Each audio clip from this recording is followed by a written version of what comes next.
ازيكم يا جماعه؟ الاخبار، انا عمر راتب ودي راتب ريفيوز. في الحلقه دي من سلسله حكاوي ثرونز مش قادر احكي لك احنا داخلين على ايه. الشابتر الاولاني بتاع دينيرس وبنشوف حاله المعلم كال دروجو وصلت لايه. كان جاله جرحين بساط كده وخدوه يعالجوه. ميري مازدور عملت له هبره كدابره، هنشوف وصلتنا لايه. والشابتر التاني بتاع اريا ستارك وهي في شوارع كينجز لاندنج.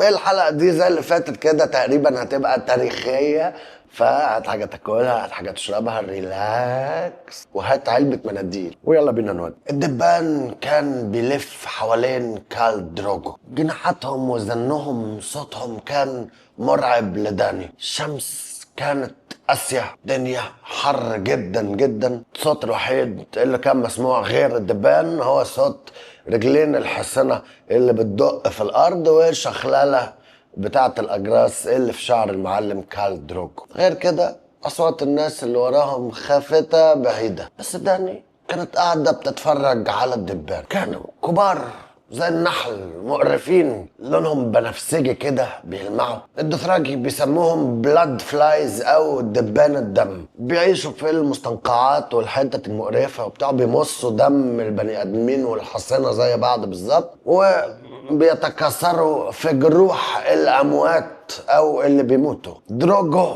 كان بيكرههم. اي وقت كانت واحده تعدي من جنبه كانت ايده بسرعه الثعبان يقوم قافشها ويمسكها وتفضل تزن في ايده، ويقوم دايس اكتر ومفعصها ويفتح ايده تلاقي فيه بطشه حمراء. دلوقتي واحده ماشيه على المؤخره بتاعه الحصان بتاعه، راح الحصان هشاشها بديله، والباقيين بيحوموا حوالين دروجو وبيقربوا اكتر واكتر. كال دروجو ما كانش بيعمل اي حاجه، ما كانش في اي رد فعل. عينه مركزة على حاجة قدام احنا مش عارفين هي ايه، واللجام اللي هو ماسكه في ايده يعني مش ماسك اللجام جامد، هو بس مريح اللجام كده على ايده. تحت الفيست الجلد اللي هو لابسه في بقى ايه، حاجات بقى مدهونة وورق شجر وبتاع، ومعمول له زي ايه جبيرة كده من الطبيعة على الجرح اللي على صدره. مش ده اللي ميري مازدور كانت عاملاه. ميري مازدور كانت عامله له حاجه تانية سحريه فيها حجاب كده وحطته له، كان بيحرق جدا جدا، رماه وخلى هيرب وومن او الستات الاعشاب اللي عندهم، اللي هم مش انا قلت لك يا اما الستات بتوع الاعشاب يا اما المخصيين هم اللي بيعالجوا.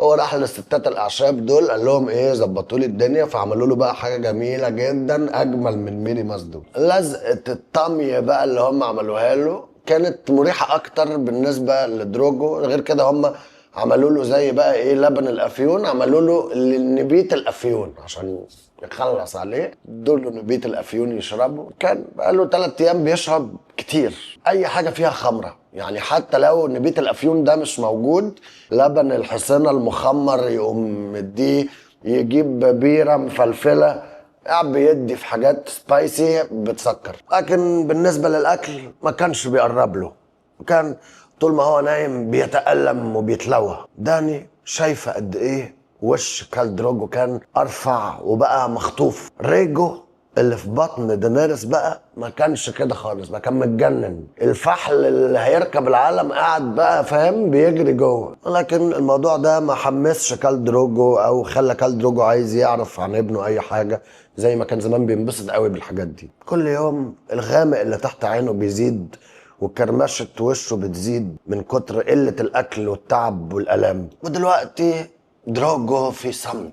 الموضوع كان مرعب بالنسبة لدينيريس. من ساعة ما اتحركوا بالحصانة بتاعتهم الفجر ما قالش ولا كلمة. لما كانت هي بتتكلم كان هو بيطلع أصوات كده بس، والأصوات دي وقفت، والاصوات دي كمان بقالها فتره ما بتطلعش. دبانه من اللي بيمصوا الدم دول نزلت على كتف المعلم كال دروجو، واحده تانية ابتدت تلف ونزلت على رقبه المعلم وابتدت تتحرك ناحيه شنبه العظيم وتطلع كده وتقف بين شنبه ومناخيره في الكرموشه دي، وواقفه كده على وشه وهو ما بيعملش اي حاجه. دينيرس قربت بالحصان بتاعها ناحيته وحاولت تلمسه علشان تقول له هش يا ابني الدبانه اللي على وشك ده. اول ما لمسته عمل كده وراح وقع من على الحصان، ودي كارثه. الدبان طار بعد عن دروجو وراح راجع تاني يلف حواليه وهو واقع على الارض.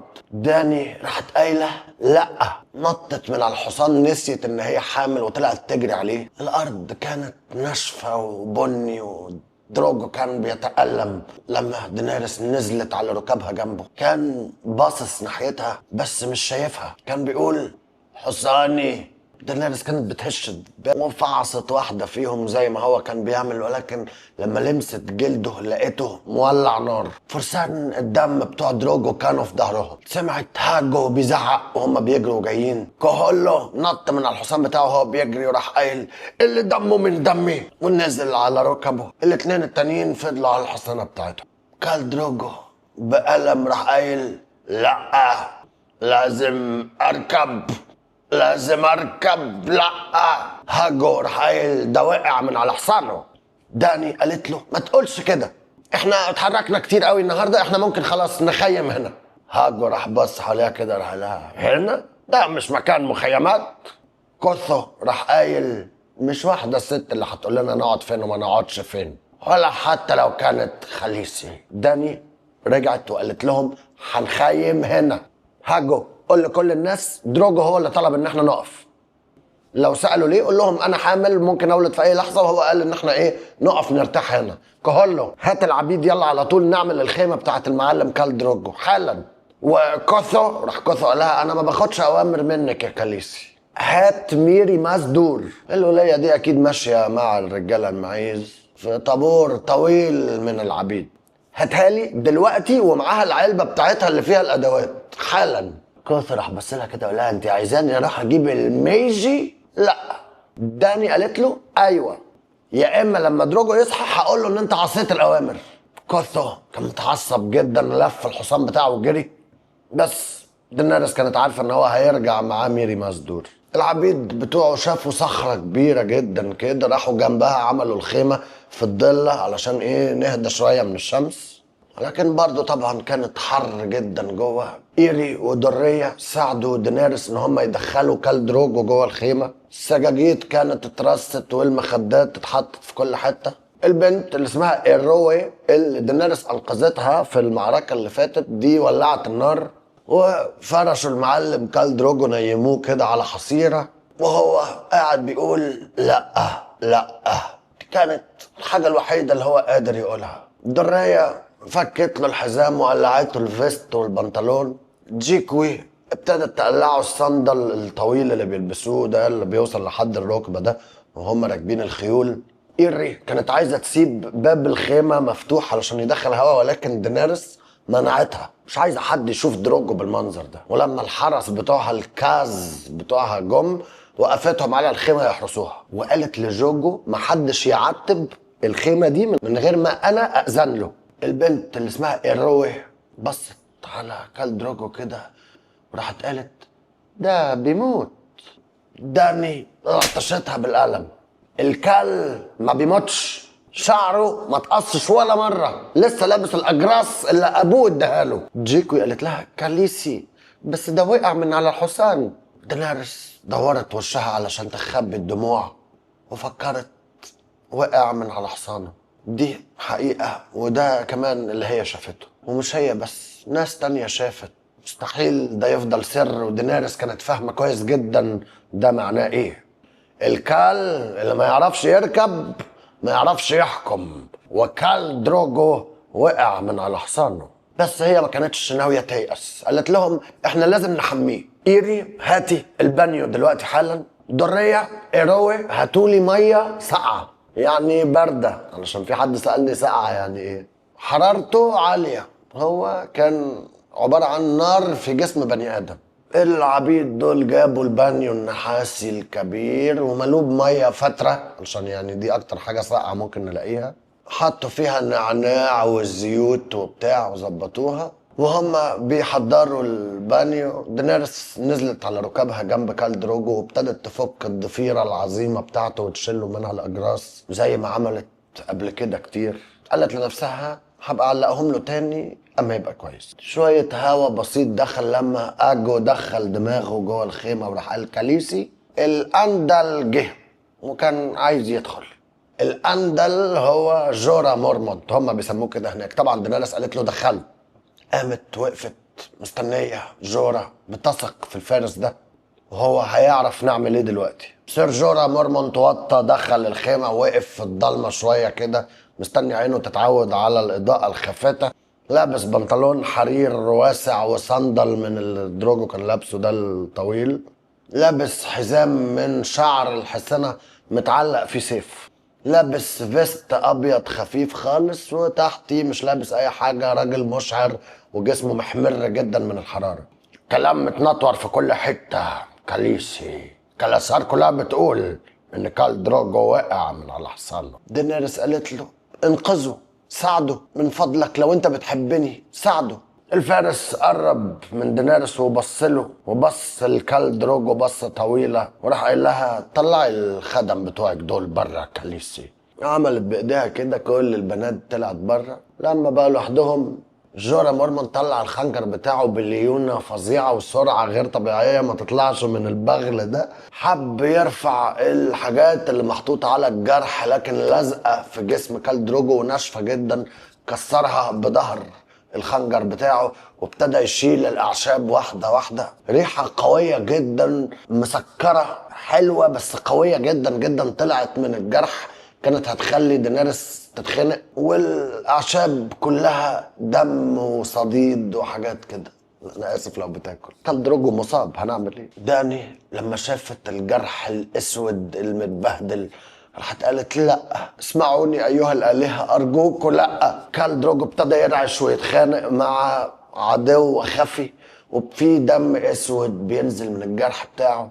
جورا مورمونت قال لها الكال اعتبريه ميت اميرتي. قالت له لا، ما ينفعش يموت، ما ينفعش يموت، ده كان مجرد جرح بسيط. داني مسكت ايد جورا الكبيره جدا وقالت له انا مش هسيبه يموت. ابتسم جورا مورمونت وقال لها كاليسي او ملكه، الموضوع ده مش في ايدك يا جميله يا صغيره. احنا لازم دلوقتي نلم حاجتنا. ايوه نلم حاجتنا ونطلع نجري كاليسي قبل ما يموت. قالت له نجري؟ نجري على فين؟ قال لها والله انا شايف اشاي كاليسي بعيده في الجنوب في اخر العالم، ولكن الناس بتقول ان هي فيها ميناء ممتازة. هنلاقي هناك مركب تاخدنا ونرجع على بنتوس. الطريق هيبقى صعب. هل بتثقي في الكاز بتوعك؟ هل ممكن يجوا معانا؟ دينيريس قالت له دول الحرس بتوعي، دول كال دروجو امرهم ان هم يحموني، بس يعني لو مات. حطت ايدها على بطنها المنتفخة جدا قالت له بس انا مش فاهمة ايه اللي يخلينا نهرب؟ انا كاليسي وشايله في بطني وريث دروجو اللي هيبقى كال بعد دروجو، ده الفحل اللي جورا مورمونت قالها اميرتي بلا فحل بلا بتاع. اسمعيني، الدوثراكي مش هيسمعوا كلام بيبي. قوة دروجو هي اللي كانت بتحكمهم، والقوة دي راحت كاليسي. جاكو وبونو دول هيتخانقوا على مين اللي هيبقى كال. هيبقى في معارك داخلية، والكلاسار هتاكل نفسها، والمنتصر مش هيبقى عايز حد ينافسه على الحكم. وابنك ريجو ده مش اي حاجة غير ان هو واحد المفروض ان هو في نبوءة انه هيركب العالم وهيكبر قوي وعايز ينتقم وياخد حق ابوه. قصة جنكيز خان عارفينها كلها، هيخلصوا عليه. والواد اللي في بطن دينيريس ابتدى يرفص جامد جدا كأنه سامع جورا مورمونت بيقول ايه. دينيريس افتكرت الحكاوي اللي حكاها لها فيسيريس عن ولاد ريجر حصل فيهم ايه، والكلاب اللانسترز عملوا فيهم ايه. خيطت وقالت دول ما ينفعش يقربوا لابني، انا هأمر الكاز بتوعي ان هم يحموه، وفرسان الدم بتوع دروجو برضو. جورا مورمون تمسكها من كتفها وقال لها فرسان الدم كاليسي بيموتوا مع الكال بتاعهم، انت عارفة كده كويس. هياخدوكي على فايس دوثراك مع الحيزابونات وكده يبقوا خلصوا دورهم، ولازم دلوقتي يموتوا علشان يشتركوا مع الكال بتاعهم في اراضي الليل. انت عارفه كويس. دينيريس ما كانتش عايزه تروح مع الحيزابونات، بس هي كانت عارفه ان جورا كلامه كله صح. دروجو ما كانش بس شمسها ونجومها، دروجو كان حمايتها. قالت بعند انا مش هسيبه. باب الخيمه فتح، بصت لقت ميري مازدور داخله منحنيه بقالها ايام ماشيه مع العبيد ورا الكلصرفه متبهدله، عينيها تحتيها اسود ورجليها كلها دم. جه وراها كوثو وهاجو شايلين العلبه الكبيره بتاعه هذه زوجة الالهه. لما فرسان الدم شافوا الجرح بتاع كال دروجو، هاجو ساب الصندوق، وقع على الارض، اتفشفش، فتح كل حاجه، الحاجات وقعت منه، وكوثو ابتدى يسب ويلعن. ميري ماسدور بصت على الجرح بتاع كالدروجو، راحت قالت حبيبي الجرح عفن خلاص كده. كوثو قال لها خلاص؟ ده الشغل اللي انت عملتيه ميجي. هاجو راح مناولها بالبنيه في وشها، وقعت على الارض، راح مديها بالشلوت. دينيريس قعدت تزعق يا جماعه بس وقفوا. راح كوثو قال له انت بتديها بالشلوت يا هاجو؟ دي احنا هناخدها بره نرشقها في الارض جامد ولد من كل الكلاسار واحد واحد، ولما هم يخلصوا يجي دور الكلاب بتاعتهم، نسيبها للدود والغربان ياكلوا اللي متبقي منها. وراح قفشها من دراعها وموقفها على الارض. دينيريس قالت لا ما حدش يقرب لها. كوثو راح مبتسم ابتسامه وموري اسنانه كده شريره كده فيها طريقه، وراح قايل لها لا انت بتقولي لي انا لا، انا هاخدك انت احطك جنبها بره، دي غلطتك زي ما هي غلطتها. سير جورا وقف بينهم وحط ايده على سيفه. امسك لسانك فارس الدم، الاميره دي لسه تعتبر كليسك. كوثو قال له لا، الكلام ده طول ما اللي دمه من دمي عايش لما يموت هي ولا حاجه. داني حست بضيقه، قالت له لا بص، هو انا قبل ما ابقى كاليسي انا دم التنين. سير جورا انده للكاز بتوعي. كوثو قال لها لا لا ما يندهش، احنا اللي هنمشي في الوقت الحالي، هنسيبكم لوحدكم.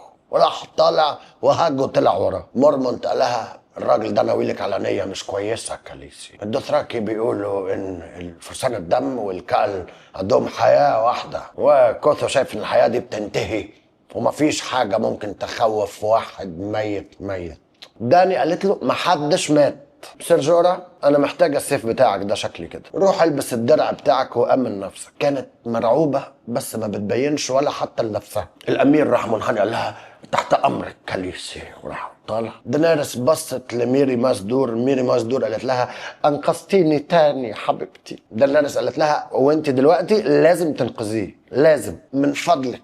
فرحت ميري ماسدور قالت لها الكلمه اللي كال دروجو قالها لها، انت ما بتطلبيش من العبيد يا حبيبتي، انت بس تأمري واحنا ننفذ. راحت بصت على الجرح بتاع دروجو تاني وراحت قالت لها وتأمري او تطلبي مش فارقه، ده خلاص عدى مرحله العلاج. كان قافل عينه كال دروجو، راحت فتحت له عينه وبصت كده وراحت قالت كان بيسكن الامه بافيون صح؟ دينيريس اعترفت وقالت لها ايوه صح. هي قايله انا كنت عامله له حجاب، كنت عامله له حجاب ناري. قالت لها دينيريس كان بيحرق جدا. ميري قالت لها ما بالظبط لازم يبقى بيحرق، ده نار والنار ليها سحرها، حتى المخصيين القرع بتوعكم عارفين ده، اساليهم. داني راحت اتوسلت ليها وقالت لها اعملي له حجاب تاني، وانا والله المره دي هتاكد انه يفضل على طول حاطه. ميري ماسدور قالت لها يا حبه عيني كان نفسي بس خلاص الوقت فات. كل اللي اقدر اعمله دلوقتي اني اخلي الطريق سلس وبدون الم، هو الصبح هيكون مات. كلامها كان سكينه في قلب دينيريس، هي ما تستحقش ده من الالهه. كانت اخيرا لقت مكان امن تعيش فيه، بقى فيه حب وامل في الحياه. كانت اخيرا هتروح البيت، وفي لحظه تخسر كل ده. لا، قالت لها من فضلك انقذيه وانا هحررك، اقسم لك ان انا هحررك، انت اكيد عارفه طريقه، اي حاجه اي سحر. ميري ماسدور راحت بصه لدينيريس كده بعيون سودا زي الليل، وراحت قالت لها هو في تعويذه. صوتها كان هادي فوق الوشوشه بحاجه بسيطه. تعويذه بس هي صعبه يعني وغامقه ومخيفة، في ناس بتقول يموت أحسن. أنا اتعلمت الطريقة دي في أشاي، دفعت الثمن غالي علشان الدرس ده. المدرسة كانت بلاد ميج من أشاي أو ساحرة دم. فحد نفسه قالت لها يعني أنت بقى بجد ميجي؟ ميري ماسدور قالت لها أنا ميجي؟ أملك الوحيد دلوقتي أيتها الأميرة الفضية في إنقاذ جوزك هو ما يجي. دينيريس قالت لها هو ما فيش طريقة تانية؟ لا يا حبة عيني ما فيش. كال دروجو شهق شهقة. دينيريس قالت لها خلاص نفذي، هي لازم ما تبقاش خايفة، هي دم التنين، انقذيه. والله يا حبيبتي هو بس في تمن. اللي انت عايزاه ذهب حسنة، عايزة ايه؟ لا هو مش موضوع ذهب وحسنة، الموضوع ده موضوع دم. الموت هو التمن اللي بيدفع علشان الحياة. دينيريس حضنت نفسها وقالت لها الموت؟ هو ايه انا المفروض اموت علشان هو يعيش؟ لو ده التمن دينيريس مش هتخاف وهتعمله. ريجر مات من اجل الحب. لا يا حبيبتي مش موتك انت كاليسي. داني قالت لها طيب خلاص نفذي. فرحت قالت لها طب حلوة قوي، اندهي لي بقى الخدم بتوعك دول كلهم. كال دروجو كان بيتلوى وبيتألم لما راكارو وكوارو دخلوه في البانيو وقعدوه. كان بيقول لا لا لازم اركب، لكن اول ما اتحط في الميه تحس ان القوه كانت بتطلع منه. ميري ماسدور راحت قايله هاتوا لي بقى الحصان بتاعه ونفذوا الاوامر. جوجو دخل الفحل الكبير جوه الخيمه. الحصان شم ريحه الموت وابتدى بقى يصوت وينط وعايز يفلق. كانوا مضطرين ان هم يستخدموا 3 رجال علشان يمسكوه. داني سالتها هو انت عايزه تعملي ايه؟ ميري قالت لها والله احنا محتاجين الدم بتاع الفحل ده، هي دي الطريقة. جوجو حط ايده على الارك بتاعه. كان ولد رفيع جريء عنده 16 سنة، لذيذ وبيضحك بسرعة وشنب منبت كده خفيف. نزل على ركبته قدام دينيريس قال لها كاليسي انت مش المفروض تعملي كده، من فضلك خليني اقتلها. داني قالت له تقتلها ده معناه انك تقتل كال دروجو. قال لها ده سحر دم، ده ممنوع. قالت له انا كاليسيو بقول ان هو مش ممنوع. في فايس دوثراك كال دروجو قتل حصان واداني القلب بتاعه علشان اكله، دي زي دي. راكارو كوارو واجو كانوا ماسكين في الحصان علشان ما يجريش. قربوه لحد البانيو اللي فيه كال دروجو، بيطلع منه دم وسوائل تانية من جسمه بتعوم في المية وبتوسخها. ميري ماسدور ابتدت تغني بلغة دينيريس ما تعرفهاش، ومرة واحدة بقى في سكينة في ايدها. داني ما تعرفش السكينة دي جت منين، شكلها قديمة حمرا نحاسي كده على شكل ورقة شجر وعليها تعويذ. الميجي راحت سلته الرقبة بتاعت هذا الحصان ودش من الدم نزل على كال دروجو يملى البانيو اللي هو فيه. حصان كان هيقع بس الناس فضلوا ماسكينه. ميري ماسدور ابتدت تغني وتقول كل القوة اللي في الفحل اذهبي إلى هذا الراكب، كل القوة اللي في هذا الوحش اذهبي إلى هذا الإنسان. جوجو كان مرعوب وهو ماسك الحصان، مش قادر يلمس الجلد الميت وفي نفس الوقت لازم يفضل ماسك الحصان. داني كانت بتفكر ده مجرد حصان، مجرد حصان، لو هدفع 1000 حصان مستعدة. لما سابوا الفحل الأحمر يقع على الأرض، البانيو كانت ملا كله أحمر داكن وما كانش باين غير وش دروجو بس فوق المية. داني كانت عارفة إن خلاص جثة الحصان ده ملهاش أي عازة بالنسبة لميري ماسدور، فقالت لهم يحرقوها. كانت عارفة إن دي الطريقة اللي بيعملوا بيها الجنازة، لما كال بيموت بيحرقوه هو والحصان بتاعه علشان يركب عليه بقى ويجري في أراضي الليل. الكاز بتوعها أخدوا جثة الحصان بره الخيمة، الدم كان في كل حتة حتى على الجدران الحريرية بتاعت الخيمة، والسجاجيد اللي على الأرض كانت سودة ومبلولة. الفحم ولع وميري ماسدور رمت شوية بهارات حمرة كده طلعها دخان ونار وريحة جميلة. لكن أول ما الريحة دي طلعت إيروي طلعت تجري، ودينيريس كانت حاسة إن هي مرعوبة. هل خلاص الوقت فات ما ينفعش نرجع في كلامنا دلوقتي؟ بعتت كل الخدم بتوعها البنات يطلعوا بره. ميري ماسدور قالت لها اطلعي انت كمان معاهم السيلفر ليدي. دينيريس قالت لها لا انا هستنى، ده جوزي ابو ابني وانا مش هسيبه. لا لازم تسيبيه، علشان انا لما هبتدي اقرا تعويذات محدش لازم يكون في الخيمه تماما. اغنيتي هتصحي أرواح قديمة، الأموات هيكونوا بيرقصوا في الخيمة وما ينفعش حد من الأحياء يشوفهم. داني وافقت وقالت لها محدش هيدخل، وطت على دروجو وبسته وقالت لها رجعيهولي، ولفت وخرجت. بره الشمس كانت بتغرب، السما كان لونها أحمر.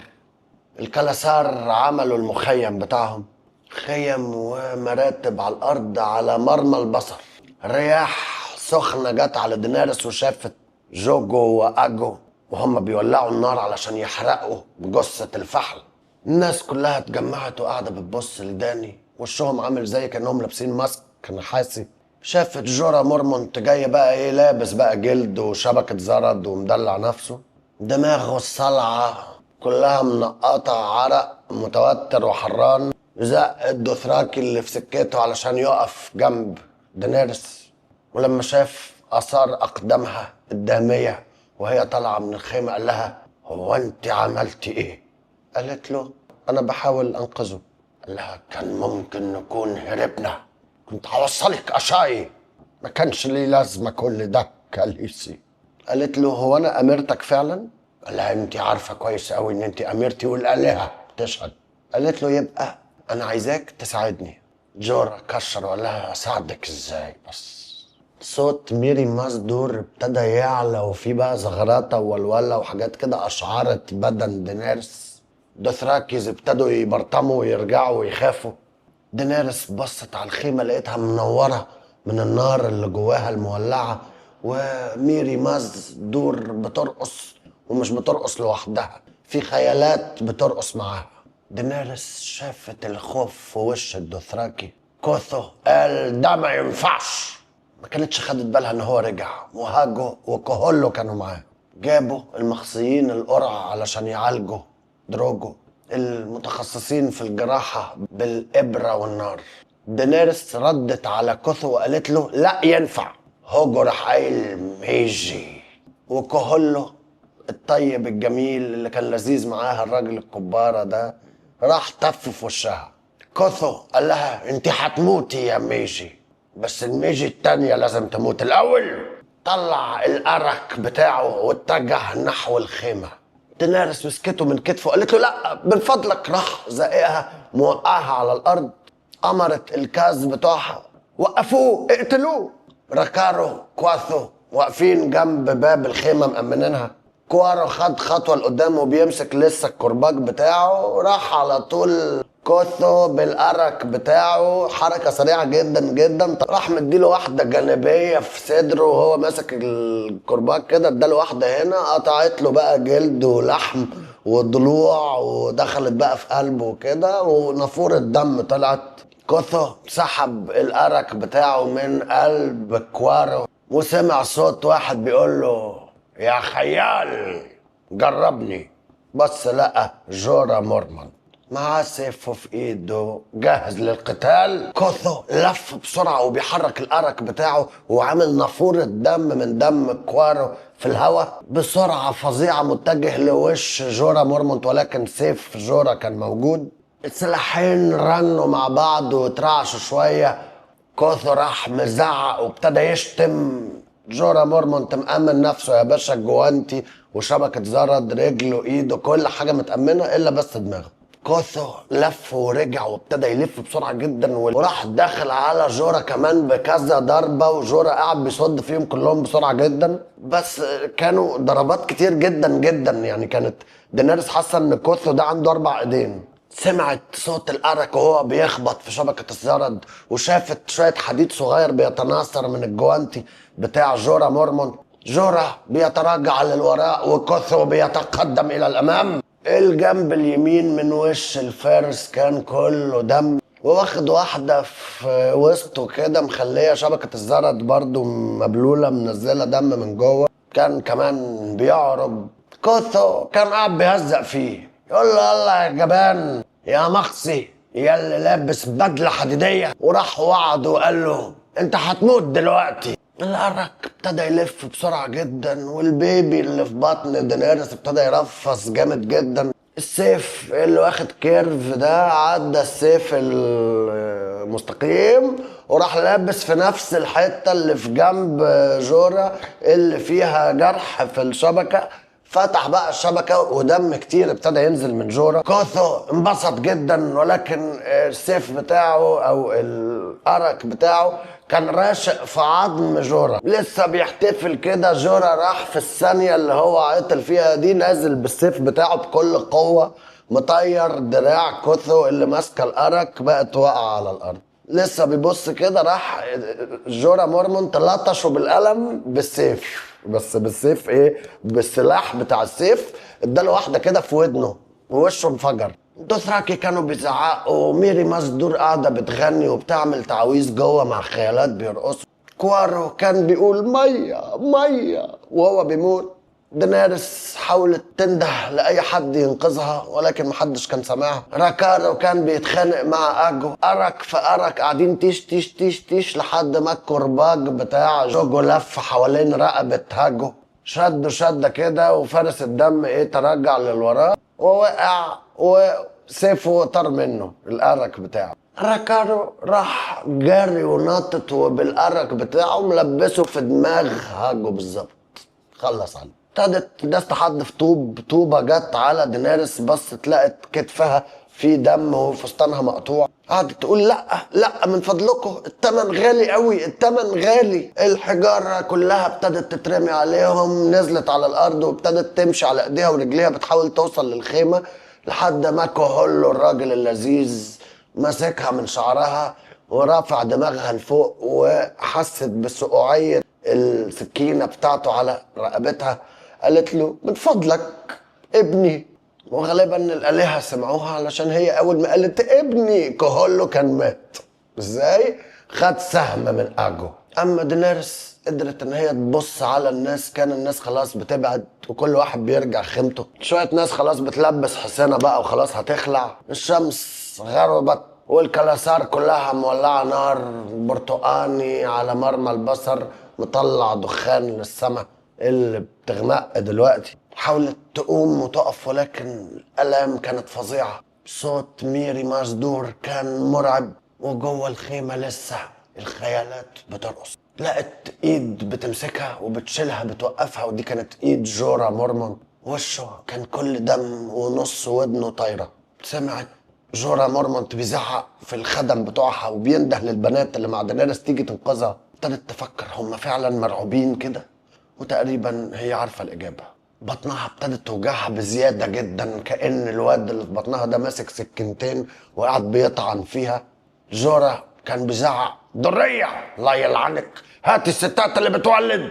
وراحت قالت له درية مش هيجوا، مش عايزين يجوا، بيقولوا ان هي خلاص ملعونة، يا اما هيجوا يا اما هجيب دماغاتهم. درية كانت بتعيط وبتقول له خلاص كلهم مشيوا ماي لورد. وحد راح قايل الميجي الميجي، خدوها على الميجي. هي ما كانتش عارفه مين اللي بيقول كده، هل ده اجو؟ دينيريس كانت عايزه تقول لهم لا ما تاخدونيش على الميجي، بس لما فتحت بقها كل اللي طلع كان اهات والام. ابتدت تعرق جامد جدا وبتفكر هم ايه اتجننوا، هم مش شايفين؟ جوه الخيمه كانت الخيالات بترقص، بتلف في حمام الدم اللي موجود جوه الخيمه. شافت خيال ديب كبير وخيال راجل بيتحرق. وإيري راحت قايله الستات المعيز دول بيعرفوا يولدوا، معروفه. درية راحت قالت معروفه هي كانت قالت اصلا ان هي بتعرف تولد. دينيريس قالت لا، او فكرت لا، مش عارفه قالت ولا لا، علشان مفيش ولا حتى صوت وشوشه طلع من بقها. كانت متشاله، فتحت عينيها وشاف السما السوداء ما فيهاش ولا نجمه. من فضلكم لا. صوت ميري مازدور كان بيعلى ويعلى لحد ما ملا العالم. ودينيريس صرخت وقالت الاشكال اللي بيرقصوا. سرجورا دخلها جوه الخيمه. وهنا بينتهي الشابتر بتاع دينيريس، وهتشوف بقى في الشابتر اللي جاي ايه اللي حصل بعد ما دخلت ترقص مع الاشباح جوه. نخش دلوقتي على الشابتر بتاع اريا ستارك من هذا الشابتر. بس الشابتر اللي جاي بتاع اريا ده هيحتاج اجواء مظلمه اكتر من كده شويه. في شارع الدقيق في كينجز لاندنج. ريحة العيش السخن كانت من أجمل الروائح اللي أريا ممكن تشمها، أحلى من أي بارفان. خدت نفس عميق وابتدت تقرب من الحمامة. كانت مكلبزة بني قاعدة بمنقارها بتحاول تاخد فتفوتة عيش بين حجارة الطريق، ولما الظل بتاع أريا بس قرب ناحيتها طارت في الهواء. ما لحقتش يا حبيبتي تطير كتير علشان هي طلعت بس فوق شوية، والسيف الخشبي بتاع أريا لبسها واحدة نزلها تاني على الأرض. صيد الحمام بالنسبة لأريا كان أسهل بكتير قوي من صيد القطط. قعدت تفلفص، قفشتها، مسكتها من رقبتها وخلصت عليها. كان في راهب أو سبتون معدي كده، راح بصص لها كده، ايه اللي بتعمليه ده؟ قالت له هنا في شارع الدقيق احسن مكان تصطاد فيه الحمام، بيجوا علشان الفتافيت. الراجل راح لها فتافيت وراح خالع، ربطت الحمامه دي اللي هي اصطادتها في الحزام بتاعها وابتدت تتحرك في الشارع. كان في راجل بقى ماشي بكاريتا كده، معاه بقى حته حلويات كده، جاتوه بالايه، بالتوت وبالخوخ وبالليمون، وريحتهم كانت حلوه جدا، جننت اريا. راحت قالت له ممكن اخد واحده والنبي، اي حاجه ان شاء الله حتى الليمون دي ممكن. بص لها كده، ومن الواضح ان هو ما عجبوش اللي هو شافه، وراح قال لها 3 نحاس، تديني 3 نحاس اديكي واحده. خبطت بالسيف بتاعها في جنب البوت بتاعها كده وقالت له انا ممكن ادي لك حمامه. بتاع الكاريتا قال لها الاخرون ياخدوك انت والحمامه اللي معاكي. الحلوى كانت لسه سخنه طالعه من الفرن، ريحتها بنت كلب، بس هي ما كانتش معاها ولا 3 نحاس ولا 1 نحاس، كانش فيه اي فلوس. بصت له كده وابتدت تشوفه، افتكرت كلام سيريو فوريل، اما قال لها لازم تشوف بعينيك يا ولد. الراجل كان قصير مكرش، ولما بيمشي بيزك على رجل، غالبا لو قلبت واحده وطلعت تجري مش هيعرف يقفشها، بس هو تحسه كان بيقرا افكارها.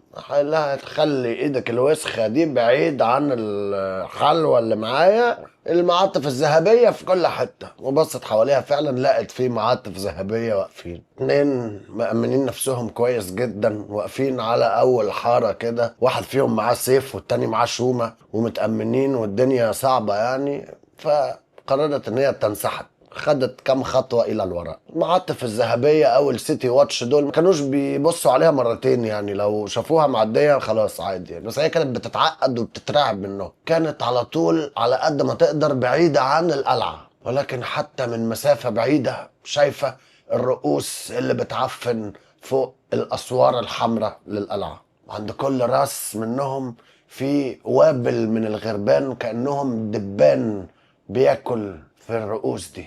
كلام في الشارع بيقول ان المعاطف الذهبية دول اشتركوا مع اللانسترز، ودلوقتي البوب بتاعهم بقى عنده اراضي في الترايدنت ومكان في المجلس. سمعت حاجات تانية غريبة مجنونة وبتخوف وما كانش ليها اي معنى بالنسبة لها.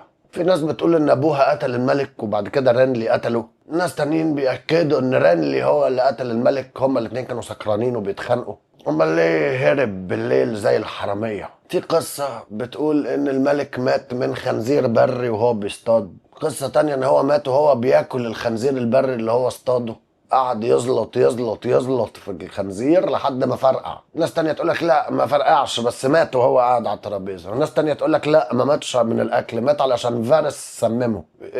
حد تاني يقولك لا مش فارس، لا الملكة اللي سممته، لا جاله الجدري. لا يا راجل جدري ايه، لا ده زور في عظمة سمكة. في حاجة واحدة ثابتة في كل القصص دي، ان الملك روبرت مات. ال7 ابراج بتوع معبد بيلور كانوا بيرنوا في نفس الوقت، يوم كامل صبح وليل الاجراس ما بطلتش. وكان في واد كده شغال في مدبغه قال لاريا ان طالما ال7 ابراج قعدوا يرنوا معناها ان الملك مات.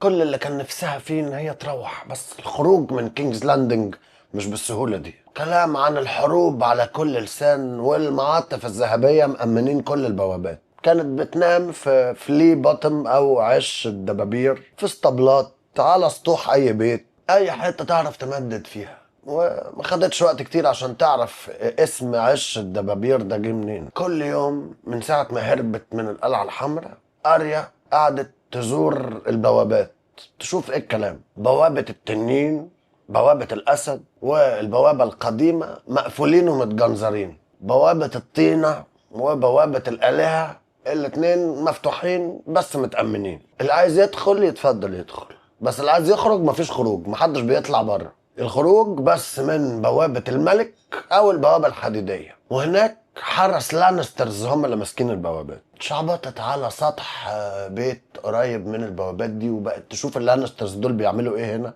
بيفتشوا كل العربيات اللي طالعه وكل الناس اللي طالعه، بيسالوا كل الناس استجواب حتى اللي ماشيين على رجليهم. فكرت ان هي تهرب بعوم، بس البلاك ووتر او الميه السوداء دي عميقه جدا، وكل الناس بتقول ان هي خطر جدا، وما كانتش معاها فلوس تدفع لاي حد يركبها اي فلوكه تهرب بيها. ابوها كان علمها ان هي ممنوع تسرق ابدا ابدا، ولكن هي مع الوقت ابتدت تبقى مش فاهمه ليه ما نسرقش. لو ما هربتش قريب جدا هتبقى في مواجهه مع المعاطف الذهبيه. اريا ما كانتش عندها مشكله جوع، يعني إن هي كانت بتصطاد حمام كتير بس، يعني كانت حاسه ان من كتر اكل الحمام ممكن تتعب يعني. ده غير ان هي في حمامتين اكلتهم نيين قبل ما توصل فلي بوتم. فلي بوتم بقى هناك في بقى طبخ بقى، اكشاك شوربه من بتوع المعلم دانك، بيبقى فيهم جرادل كبيره جدا فيها يخنه او شوربه محدش عارف دي ايه، لونها بني واسمها الشوربه البني. وكانت بتقدر ان هي تاخد طبق شوربه بني مع حته عيش من امبارح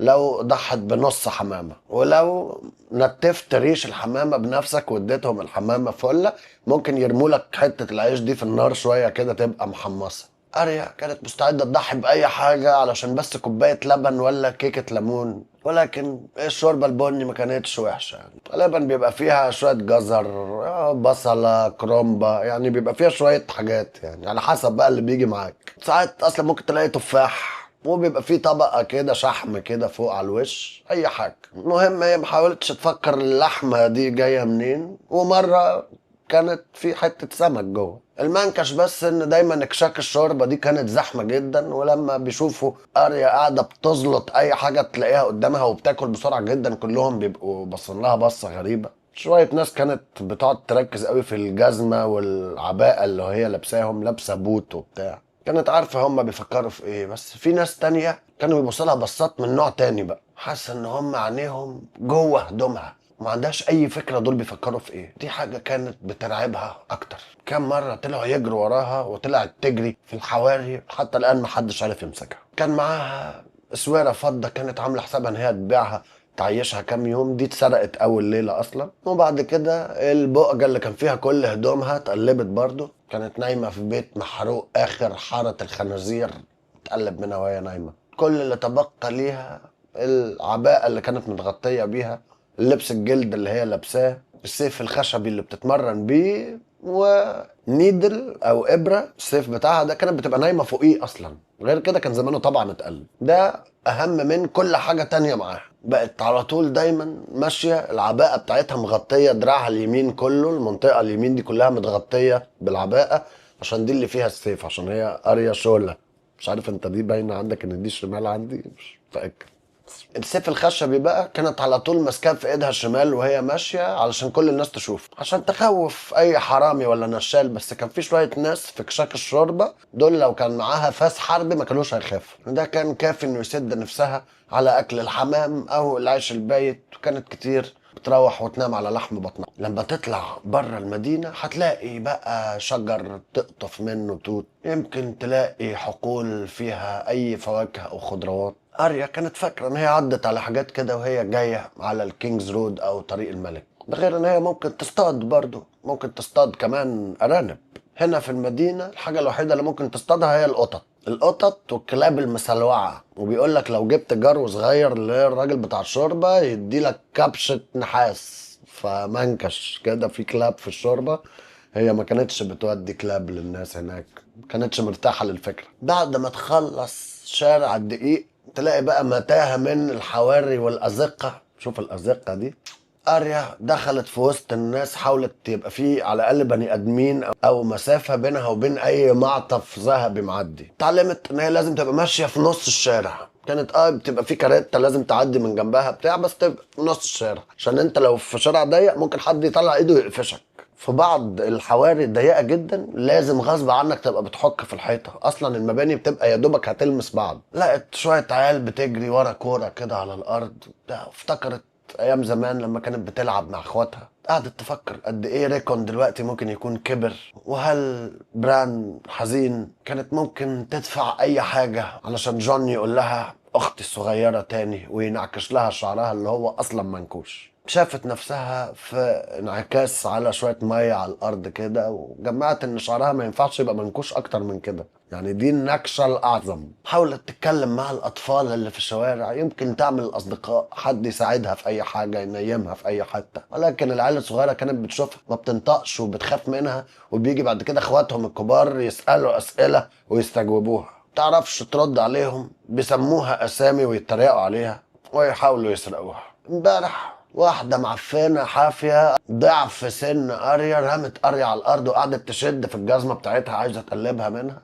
ولكن أريا راحت مسلمة على ودنها بالسيف الخشبي بتاعها، خلاها تعمل كده وتطلع تجري. كان في طائر نورس فوق بيصوصو في الوقت اللي هي كانت بتنزل التل متجهة على فلي بوتم.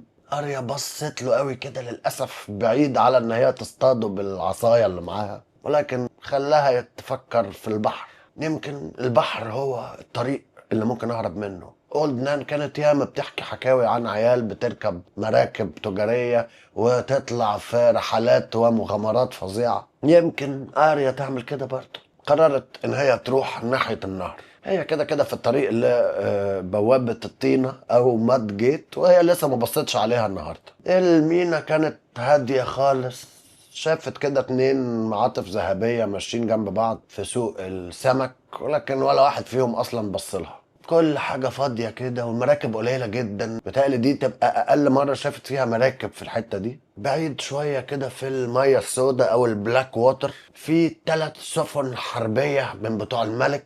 أريا قعدت تتفرج عليهم كده شوية وراحت متجهة إلى النهر. عند تالت مرسى كده لقت اللي لابسين الرمادي في أبيض، قلبها كان بينط من الفرحة. دي ألوان البيت، دي ألوان وينترفيل. كانت هتعيط. وراهم لقت في مركب كبيرة واقفة مستنية، قاعدة كده بتتمرجح، مكتوب عليها اسمها بس بلغة مش معروفة، دامير أو تايروش أو ممكن حتى هاي فاليريان. قفشت واحد بحار معدي كده من كومو، قالت له ما النبي قول لي بس بعد اذنك هي المركب دي ايه؟ فراح قال لها دي ويند ويتش او ساحرة الرياح من مير. اريا راحت قالت له ايه ده؟ هي لسه هنا؟ الراجل راح بص لها قوي كده راح قال لها والله ما اعرفش، سابها وماشي. اريا جريت ناحية المرسى، ويند ويتش. اريا جريت ناحية المرسى، ويند ويتش دي المركب اللي ابوها مأجرها علشان توصلهم البيت. لسه مستنية؟ ازاي؟ اريا كانت متوقعة ان المركب دي اتحركت من زمان. 2 من الحرس كانوا قاعدين بيلعبوا بالزهر، وواحد تاني بيتمشى رايح جاي هو حرسته دلوقتي، ايده على سيفه وتحسهم مستنيينها. اريا كانت مش عايزة ان هي تروح لهم وهي معيطة، فابتدت تمسح الدموع من عينيها. عينيها عينيها وافتكرت الدرس بتاع سيريو فوريل، شوف بعينيك يا ولد. شافت بعينيها ان ال3 دول لابسين لبس الشمال، بس هي عارفة كل الحرس بتوع ابوها، ودول كانوا 3 اغراب. الراجل اللي ماشي راح قال انت يلا انت بتعمل ايه هنا؟ ال2 اللي بيلعبوا زهر سابوا الزهر بقى وراحوا مركزين. اريا كانت عايزة تفلق، بس لو كانت عملت كده هيجيبوها وهيخلصوا عليها. هي تماسكت وعملت نفسها مش خايفة، وراحت واخدة كام خطوة إلى الأمام ناحية الراجل ده، وراحت قالت له عايز حمامة. فراح قال لها غوري يد من هنا، يلا حمامة يلا حمامة تاكلك. راحت هي يعني كانت نفسها تعمل نفسها خايفة، بس هي كانت كده كده خايفة يعني، ولفت ومشيت. والاتنين الحرس رجعوا تاني يلعبوا الزهر. كانتش عارفة هي ازاي وصلت فلي بوتم، بس هي وصلت وهي بتنهج. لما وصلت لهذه الحواري الضيقة جدا، المكان كان ليه ريحة كده بنت كلب كده، ريحة خنازير وجلود ومدابغ ممزوجة مع رائحة خمرة ونبيت وبيوت الدعارة الرخيصة. أريا فضلت ماشية في المتاهة اللي اسمها فلي بوتم، ولما شمت ريحة البني، الشوربة البني، هنا جمعت ان الحمامة بتاعتها ما بقتش معاها، وقعت من الحزام بتاعها وهي بتجري، او حد قلبها، هي مش فاكرة. كانت عايزة تعيط تاني كده، لازم تمشي تاني لحد شارع دقيق علشان تصطاد لها حمامة. بعيد الناحية التانية من المدينة جرس ابتدى يرن. اريا بصت ناحية الصوت ومش عارفة الجرس ده بقى معناه ايه دلوقتي. راجل تخين واقف في كشك الشرب راح قال ده ايه بقى ان شاء الله. ست كبيرة قالت الاجراس تاني، الرحمة ايها الالهة. وفي بيت من بيوت الدعارة واحدة عاهرة شعرها احمر فتحت الشباك، طلعت من الشباك تبص وراحت قالت ايه الملك العيل مات كمان؟ ادي العيال الصغيره معروفين ما بيطولوش. وراحت ضحكه بصوت عالي وطلع بقى واحد من الاوضه اللي هي فيها دي من ورا بقى حبيبتي انت فين يا حبيبتي. الراجل التخين راح لها ايها العاهره الغبيه الملك ما ماتش، ده مجرد استدعاء، يعني بيرنوا الجرس ده بيندهونا، برج واحد بس اللي بيرن مش السبعه. اما الملك بيموت كل الابراج بترن. الراجل اللي كان قافش فيها ده قاعد قالت له خلاص اتلم بقى بدل ما رنك. وراحت قايله طيب خلاص يعني لو مش هو اللي مات ها مين اللي مات؟ الراجل التخين قال لها بيستدعونا بيندهونا. اتنين عيال صغيرين قد قريه تقريبا بيجروا بسرعه جدا وفي ميه بقى في الارض وبيطرطشوا الست الكبيره يا ابني يا ابني غرقتني. ناس كتير كانت بتتحرك ناحيه التل علشان يطلعوا يشوفوا ايه اللي بيحصل. قريه جريت ورا الواد اللي ابطا من التاني، يعني الاتنين اللي كانوا بيجروا دول فيهم واحد ابطا شويه. قريه جريت وراه وقالت له هو ايه اللي بيحصل؟ انت رايح فين؟ وهو بيجري ومن غير ما يبطأ بص لها وقال لها المعاطف الذهبيه واخدينه على المعبد.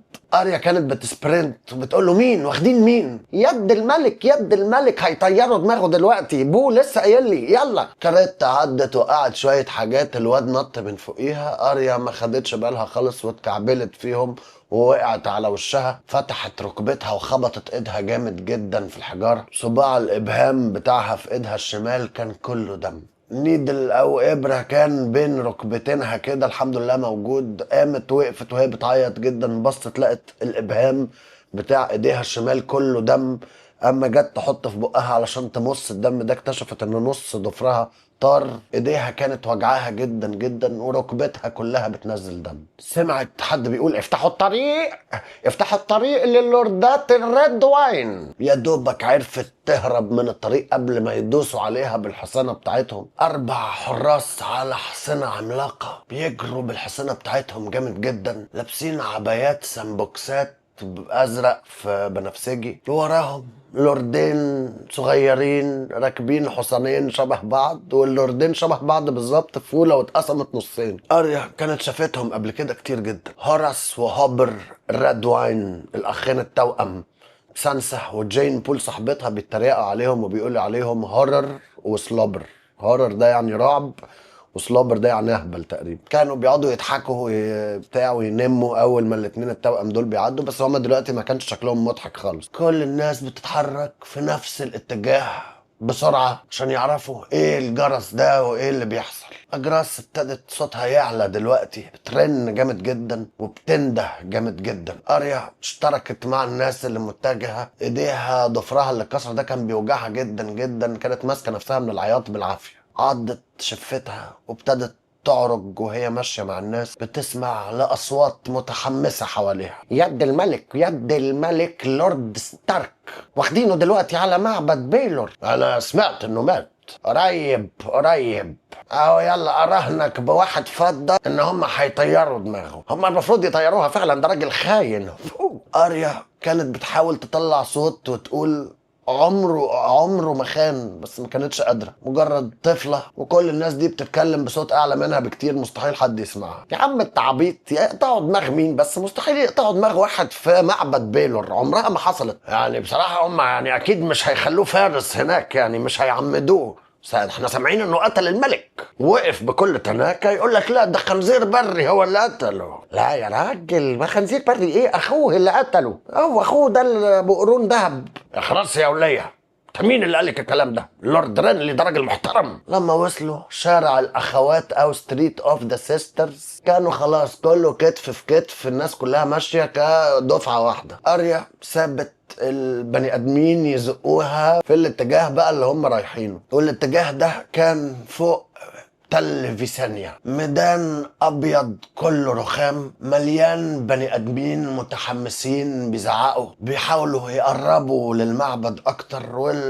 اجراس هنا بقت عاليه جدا جدا. اريا قعدت تفلفص في وسط الناس دي، دخلت بين رجلين حصان وعدت، حاطه ايدها على سيفها، وكل اللي شايفاه كروش ومؤخرات ورجلين بني ادمين. فوق كده 7 ابراج كبار جدا فوق الناس دي كلها. لقت في كاريتا، فقالت يمكن تتشعبط على الكاريتا دي تشوف احسن، بس في ناس كتير جدا فكرت في نفس الفكره. صاحب الكاريتا قعد يكربك في ابوهم، نزلهم كلهم من عليها. اريا ابتدت تتجنن وتتعصب، ابتدت تزق في الناس عشان توصل وتعدي. اتزقت، خبطت في حجر كبير جدا، بصت فوق لقت تمثال بيلور المبارك.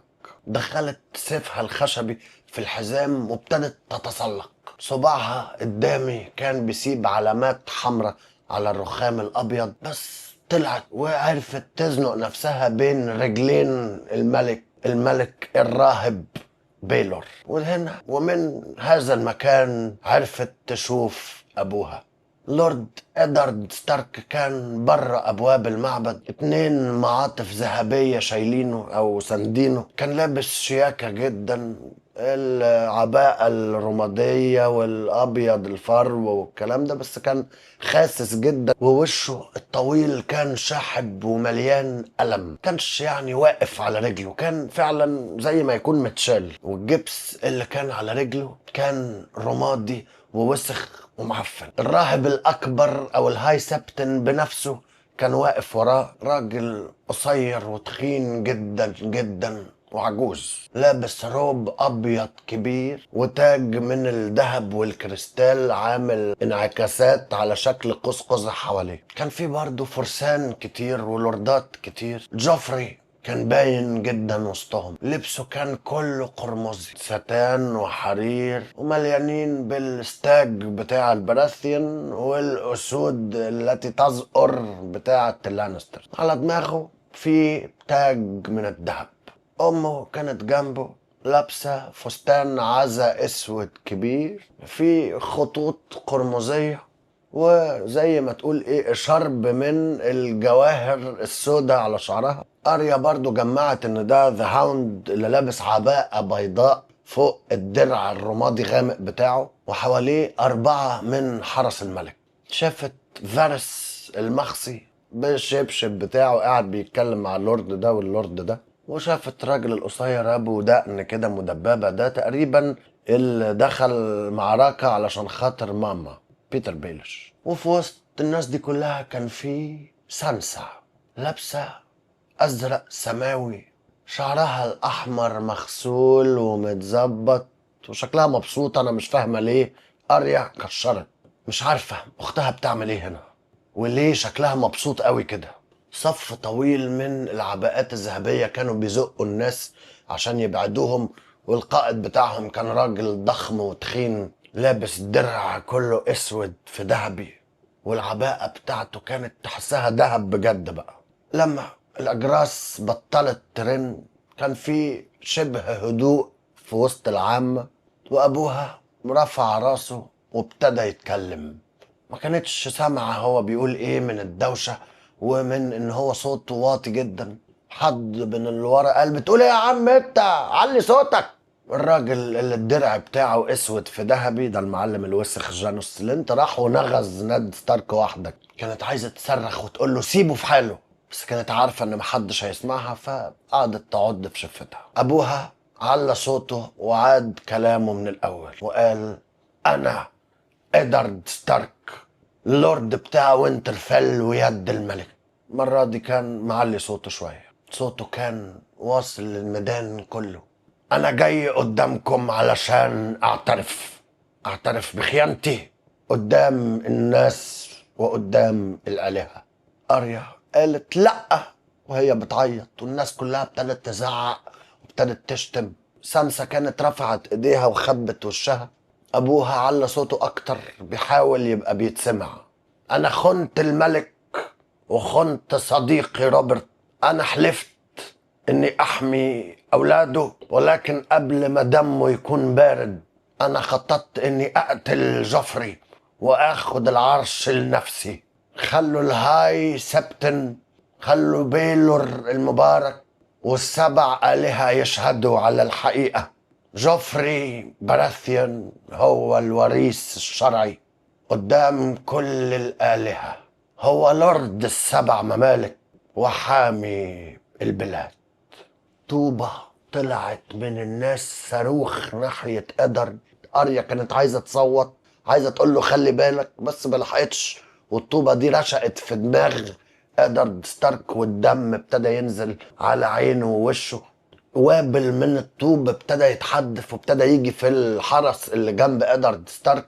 اتنين من حرس الملك طلعوا على طول وقفوا قدام الملك والملكة الأم سيرسي. ايديها اتسرسبت ومسكت سيفها بقوة فظيعة، عمرها ما مسكت أي حاجة بالقوة دي قبل كده. ابتدت تصلي، من فضلكم من فضلكم خلوا أبويا سليم، ما تخلوش الناس دي تأذي أبويا من فضلكم.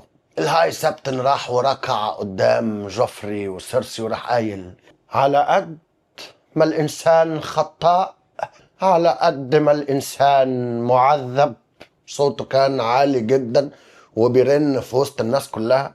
هذا الرجل اعترف بجرائمه قدام الآلهة والناس، وهنا في هذا المكان المبارك.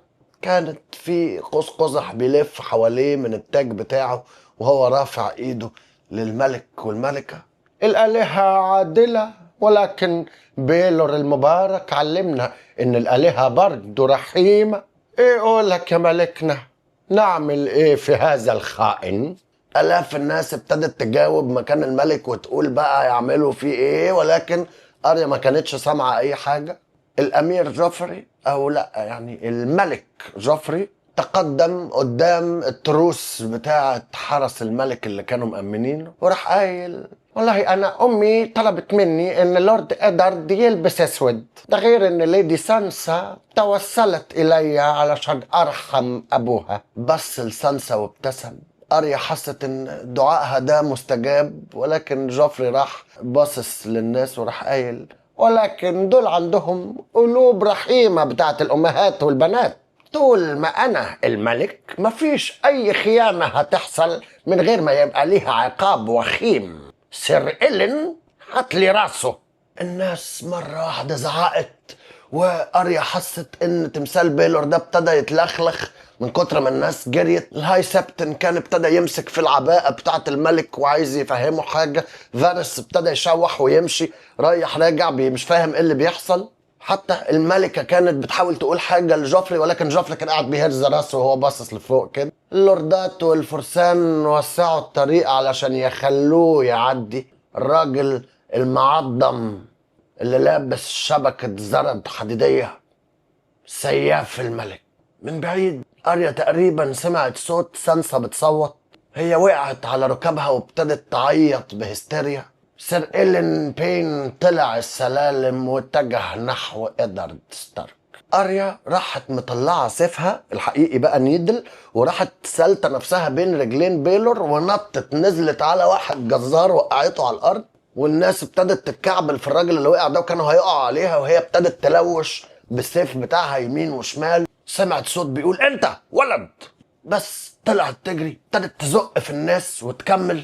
ايد مسكت في رجلها راحت بالسيف مدياها واحده ومكمله. قدامها واحده ست ابتدت تتكعبل، راحت أريا متشعبطه عليها منزلاها ومعديه فوق ظهرها وبتلوش يمين وشمال، بس بلا فايده، مفيش فايده. كان في ناس كتير جدا، واي خرم هي بتعرف تفتحه بيقفل تاني. حد اداها كتف وسمعت صوت سانسا بتصرخ تاني. بصت لقت سير إلين بين بيطلع سيف كبير جدا من ورا ظهره، ولما رفع السيف فوق شعاع الشمس كان بيرقص على هذا الفولاذ الفاليري. فولاذ أغمق من أي فولاذ تاني، حامي زي الموس، ايس. أريا بصت وراحت قالت: ده ايس، ده معاه سيف ابويا، معاه ايس. الدموع نزلت على طول وخلتها تبقى عامية ومش شايفة اي حاجة. مرة واحدة لقت ايدين قوية جدا بتمسكها من دراعاتها وتطير السيف من ايديها. الراجل راح لففها ورافعها لفوق، بقت بصة في وشه كأنها عروسة لعبة وهو شايلها، ووشه كان معفن بدقن وشعره طويل واسنانه معفنة. وقال لها: ما تبصش. فاريا راحت قالت له انا الراجل راح راجعها جامد جدا، سنانها خبطت في بعض. اخرس يلا واقفل عينيك. ومره واحده كأن من مكان بعيد جدا جدا سمعت صوت، صوت تنهيدة جماعية، كأن كل الناس كانوا كاتمين نفسهم وطلعوا نفس في نفس الوقت. الراجل الكبير كان غارس صوابعه في كتافها وبيقول لها ايوه بص لي هنا يلا، ايوه بص لي انا، ما بصش في حته تانيه. ريحه نبيت حامض طالع من بقه. فاكرني يا ولد؟ الريحه هي اللي فكرتها بيه. اريا شافت الشعر المنكوش المشحم، العباءه السوداء المطربه المعفنه اللي مغطيه كتافه المعوجه، العيون السوداء اللي بص عليها، وافتكرت الاخ الاسود بتاع حرس الليل اللي جه يزور ابوها. ايوه كده يلا افتكرتني، ها برافو عليك. وراح تافف وراح قال هم خلصوا، انت هتيجي معايا وهتفضل قافل بقك. لما حاولت ترد راح رججها تاني جامد جدا وراح قال انا قلت قافل بقك. الميدان كان ابتدى يفضى، الناس ابتدت تمشي وترجع لحياتها الطبيعية. بس حياة أريا كانت راحت، كانت ماشية معاه وهي منملة يورن. أيوة اسمه يورن، بس ما كانتش فاكرة هو ازاي لقى نيدل. حد مرجع لها السيف بتاعها. أتمنى تكون بتعرف تستخدم السيف ده يلا. قالت له أنا مش. راح زائقها رزعها في باب، مسك شعرها بإيده شده خلى دماغها ترجع لورا. انت ايه مش ولد ذكي؟ ها ده اللي انت عايز تقوله ان انت ولد غبي؟ ايده التانية كان فيها سكينة، ولما السكينة قربت من وشها أريا ابتدت ترجع لورا وتفلفص جامد جدا، ولكن كان قفشها من شعرها قفشة جامدة قوي، حست ان خلاص شعرها بيطلع في ايده، وعلى شفتها كان في طعم ملح، الملح اللي في دموعها. وهنا بينتهي الشابتر بتاع أريا وبيموت إدارد ستارك. اشوفك الحلقة الجاية، باي باي.